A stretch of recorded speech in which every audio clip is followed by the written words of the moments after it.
Good evening समस्त को आसतु गोटे नुआ रेसिपी करवा छतु मसला आंबुल केमती छतुरे मसला देके आंबुल दिया हम गोटे नुआ रेसिपी करवा आउ वीडियो टी लास्ट पर्यंत देखिए लाइक शेयर सब्सक्राइब करेंगे पाखर थे बेल आइकन को दबाई देवे ताकि मोर जिते सब नुआ नुआ वीडियो हम आपण पाखे जल्दी पहुँची जाव।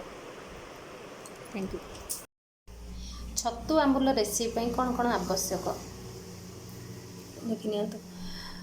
मु प्रथम 250 ग्राम छतु नहीं भल भाव सफा करी उषुम पानी गरम पानी पकई हलदी पकई रखी से मसला मुझे मसला अदा पियाज रसुण लंका हाफ इंच अदा 2-3-4 पाखुड़ा रसुण गोटे पियाज लंका राग अनुसार जिते राग आप खाईपर बाटिक रखी आउे नहीं गोटे टमाटो अल्प पियाज कटा स्वाद ना हलदी स्वाद अनुसार लुण आटे साधा मसला अल्प फुटण आ तेजपत्र आठ मु आंबुल को भिजेकी रखी आंबुल को भिजे रखी रोषे सरला आंबुल चकटकी पानी दिहब ता प्रथम आम भाजीदेवा छतुटी को भाजीदेवा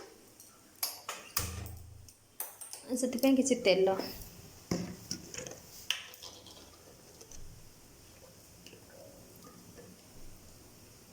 छतु को प्रथम आम भल भाव भाजीदेवा वीडियोटी को लास्ट पर्यंत देखिए लाइक शेयर सब्सक्राइब करेंगे समस्ते मोर नुआ नुआ रेसिपी जहाँ मुझे से आपण पाखे जल्दी पहुँचब आउ बेल आइकन को दबाइबे तेणु जहाँ मु नुआ रेसिपी करी से गुड़िक तुम पाखे जल्दी पहुँचीज।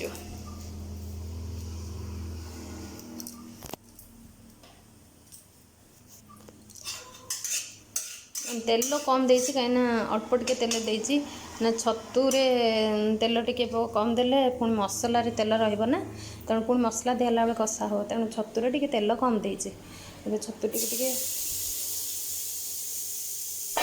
टे भाजीदेवा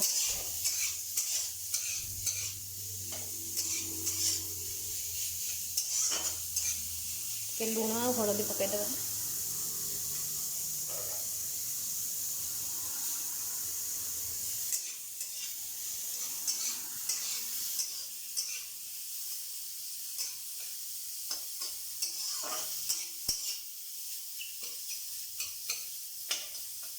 छतुर टे पानी अंश टे संतुली नरम होगा पर्यटन गोटे 2-3 मिनट भाजीदेवा भल भाव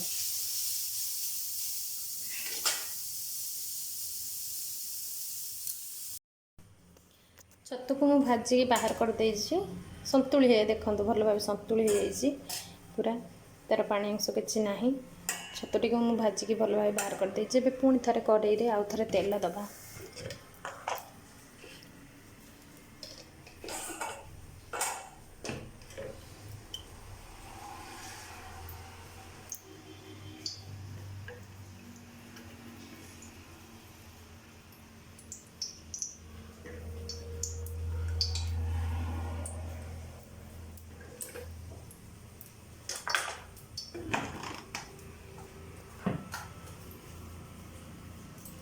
टिके तेल गरम हो गले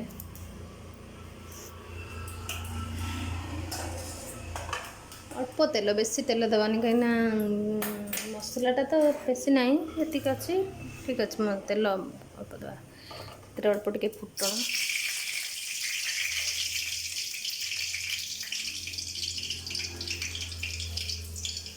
रखि पियाज अल्प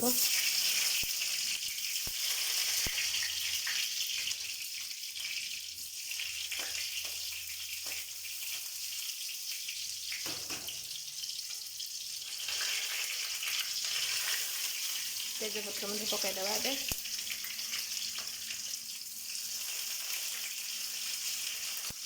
भाजी हो गले से टमाटो देदेवा कटा ही रखा टमाटो को देदेवा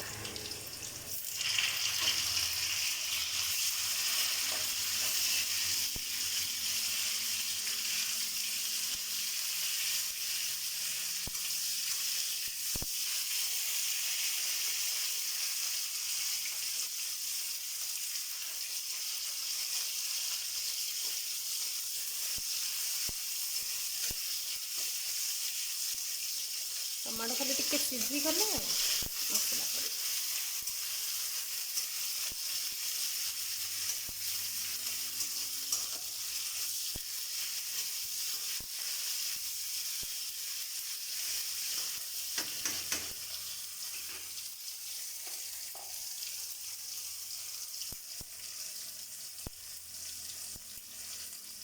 ଏବେ ଆମେ ସେଥିରେ ବଟା ହେଇକି ରଖିଥିବା ବାଟିକି ରଖିଥିବା ସେ ମସଲାକୁ ଦେବା।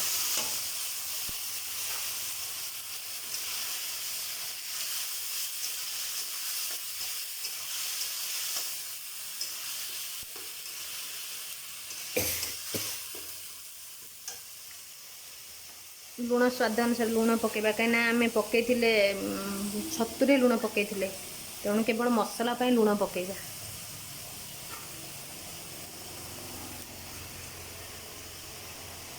ହଳଦୀ ମଧ୍ୟ ପକାଇବା।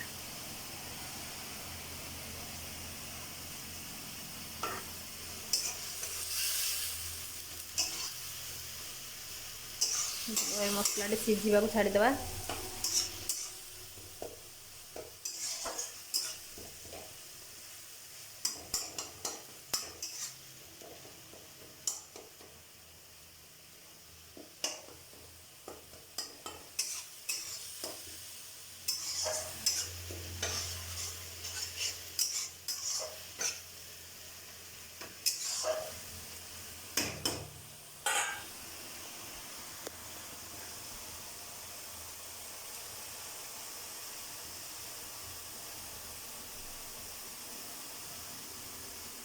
ମସଲାଟା ଟିକେ ଗନ୍ଧ ଛାଡ଼ିବ, ଧୀରେ ମସଲାର ଗନ୍ଧ ଟିକେ ଛାଡ଼ିବ, ପାଣି ଗୁଡ଼ାକ ମରିକି ତେଲରେ ପୁରା କଷି ହେଇଯିବ।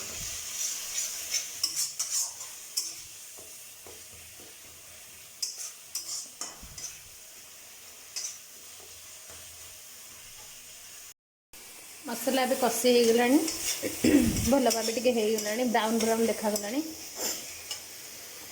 ଆମେ ପୁଣି ଏଥିରେ ଏବେ ପକାଇବା ରଖିଥିବା ସାଧା ମସଲା ଯେଉଁ ମୁଁ ରଖିଥିଲି ତାକୁ ଆମେ ପକାଇବା।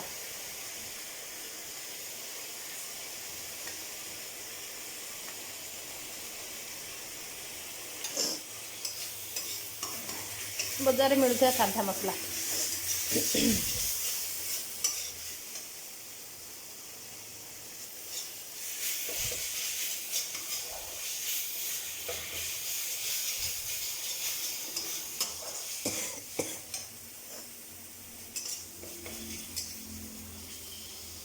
ମସଲା ଭଲ ଭାବେ ହେଇଗଲାଣି, ସେଥିରେ ଏବେ ଆମେ ରଖିଥିବା ଛତୁକୁ ପକାଇଦେବା, ଭଜା ହେଇ ରଖିଥିବା ଛତୁ। ଛତୁଟି 2-3 ମିନିଟ୍ କଷିବା, ସେ ଅଳ୍ପ ଟିକେ ପାଣି ଦେଇକି।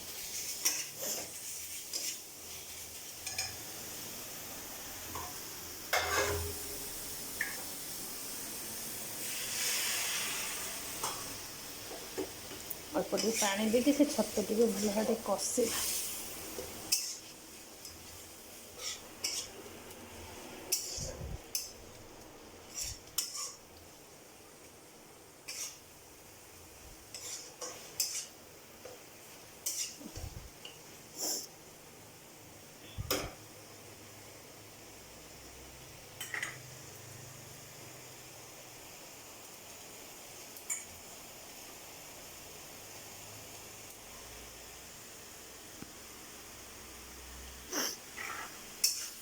ଅଳ୍ପ ପାଣି ଦେଇ କଷିବା, କାହିଁକିନା ପଛରେ ପୁଣି ଛତୁଟା କଷି ହେଲା ପରେ ପୁଣି ପାଣି ଦିଆହେବ।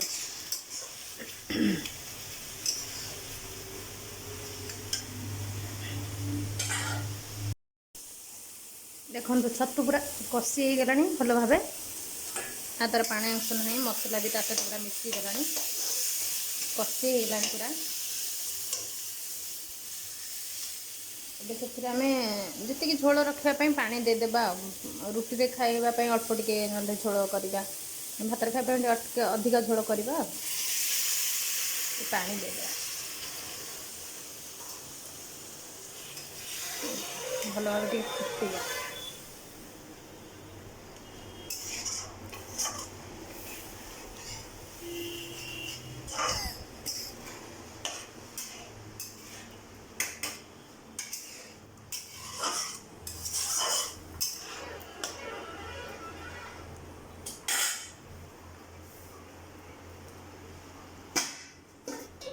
କିଛି ସମୟ ଘୋଡ଼େଇ ଦେବା ସେ ଟିକେ ଫୁଟିବା ପାଇଁ 3 ମିନିଟ୍ ଖଣ୍ଡେ ଘୋଡ଼େଇକି ରଖିଦେଲେ ସେ ଟିକେ ଫୁଟି ପଡ଼ିବ। ତାପରେ ରଖିଥିବା ଉପରେ ଏ ଆମ୍ବୁଲକୁ ଦଳିକି ସେଥିରେ ଦେଇଦେବା।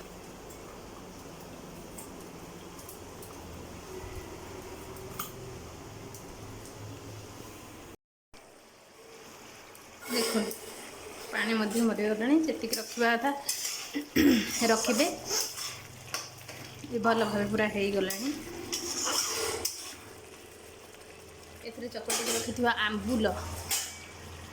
ଆମ୍ବୁଲ ଯେଉଁ ମୁଁ ରଖିଥିଲି ଭିଜେଇକି ଏଥିରେ ଦେଇଦେବା।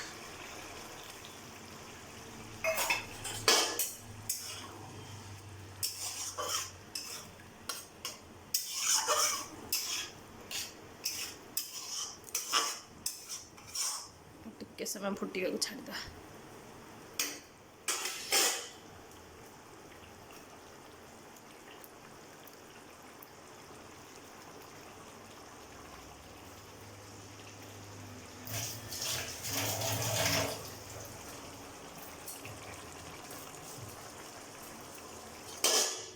ବାବା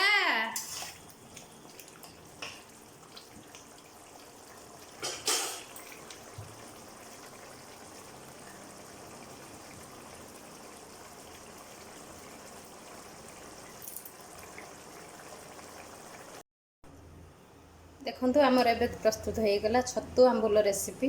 ଆମ୍ବୁଲ ବି ମଧ୍ୟ ଦେଖାହେଉଛି। ଝୋଳ ବେଶୀ ନାହିଁ, ଅଳ୍ପ ରଖିଛି। ରୁଟିରେ ଖାଇବାକୁ ହେଲେ ଆଉ ଟିକେ କମ୍ ରଖିବେ, ରୁଟିରେ ସହିତ ଖାଇବେ।